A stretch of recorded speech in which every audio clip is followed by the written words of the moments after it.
এবার ওয়াইফাই থাকবে আপনার পকেটে। এই ডিভাইসটি ব্যবহার করে আপনি আপনার পকেটে ওয়াইফাই কানেকশন নিয়ে ঘুরতে পারবেন। দেখতে যদিও মোবাইলের মতো মনে হচ্ছে, বাট এটি কিন্তু কোনো মোবাইল না।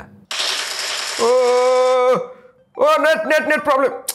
আরে যারা ডেটা কানেকশনের মাধ্যমে অনলাইন গেমিং বা গুরুত্বপূর্ণ কাজগুলি করে থাকেন তারাই শুধুমাত্র জানে এই সমস্যা আসলে কতটুকু। কোনো ধরনের কল বা SMS আসলেই হয়, আরে আমার নেট প্রবলেম, দাদা আমি ব্যালকনিতে যাই, ব্যালকনিতে গেলে আমার আবার 4G পাই। এই সকল সমস্যা থেকে কিন্তু আপনি মুক্ত পেতে পারেন OLX এর এই 4G ওয়াইফাই পকেট রাউটারটি ব্যবহার করে। এটিতে না আসবে কোনো কল আর SMS আসলেও আপনি বুঝতেও পারবেন না। ফলাফল সব সময়ের জন্য নির্বিচ্ছিন্ন ইন্টারনেট সংযোগ এই ডিভাইসটি আপনাকে দিতে থাকবে। নর্মাল ওয়াইফাইয়ের সাথে এই ডিভাইসে একটু ভিন্নতা রয়েছে। আমরা যেমন ওয়্যার কানেকশনের মাধ্যমে বাসায় ওয়াইফাই লাইন নিয়ে থাকি, আর এই ডিভাইসে মূলত সিম কার্ড ব্যবহার করা যায়। সিমের যে ডেটা কানেকশন এই ডিভাইসটি সেটিকে ওয়াইফাই রূপান্তরিত করতে পারে।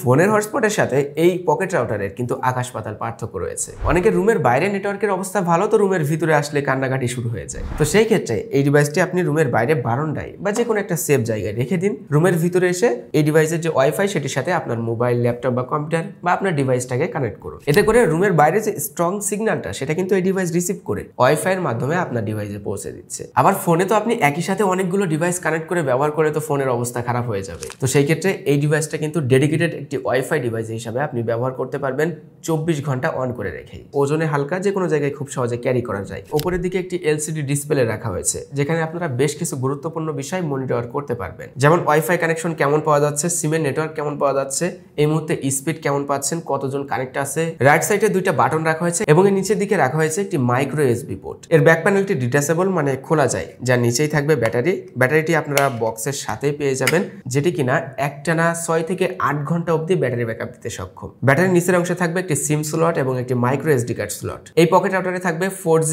LTE সুবিধা এবং এটি কিন্তু গ্লোবাল সাপোর্টেড, মানে ওয়ার্ল্ডের যত ধরনের সিম কার্ড রয়েছে সবগুলি কিন্তু এই ডিভাইসে ব্যবহার করা যাবে। আমি বাংলালিংক, গ্রামীণ, রবি এই 3টা সিম কার্ড দিয়ে ট্রাই করেছি।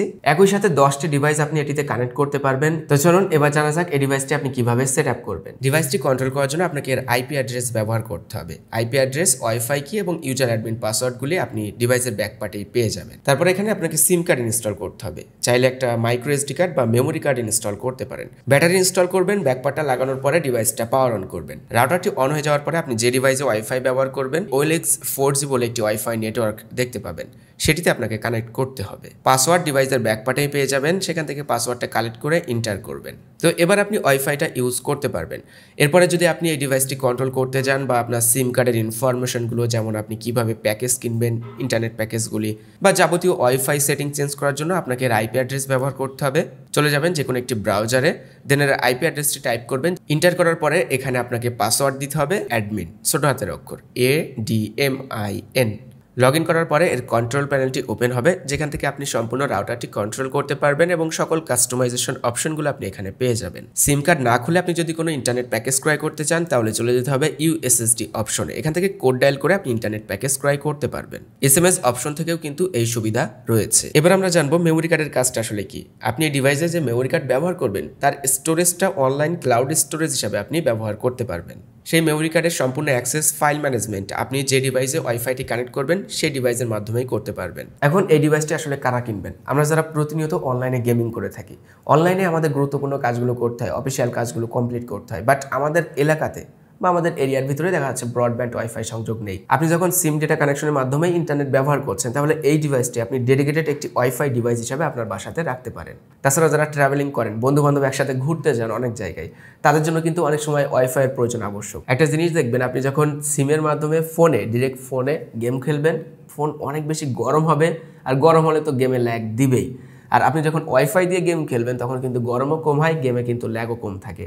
তো লেটেন্সি কমও পাওয়া যায় এই ওয়াইফাই রাউটারটি ব্যবহার করে, কারণ এটা এক জায়গায় স্থির থাকে, কানেকশনটা অনেক বেশি স্টেবল থাকে, যে কারণে কিন্তু আপনি বেটার এক্সপিরিয়েন্সটা পেয়ে যাবেন। তো এই ছিল আজকের ভিডিও। আশা করি ভিডিওটি ভালো লেগেছে। যদি ভিডিওটি ভালো লাগে অবশ্যই একটি লাইক করবেন, কমেন্ট করবেন আর আপনার মতামত জানাবেন। দেখা হচ্ছে পরবর্তী কোনো ভিডিওতে। সবাই ভালো থাকবেন, সুস্থ থাকবেন। আল্লাহ হাফেজ।